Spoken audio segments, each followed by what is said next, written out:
How to get a refund on Ghazi Travels application. First, if you had any kinds of problem with the application or with the experience using the application, you can troubleshoot the problem on the official contact support page. First, you need to go to your browser, and here on the search bar you want to tap and type in Ghazi Travels refund policy. Search for Ghazi Travels refund policy, and here you want to simply tap on this Ghazi Travel website.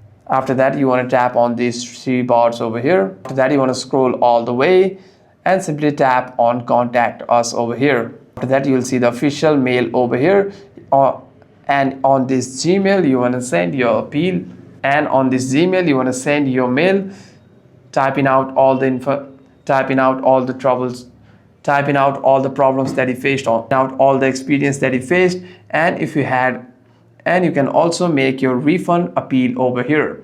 And if all the appeal are valid with details attached, you'll be able to get your refund as well. Hope this video was helpful, and if you have any further questions, make sure to leave a comment down below.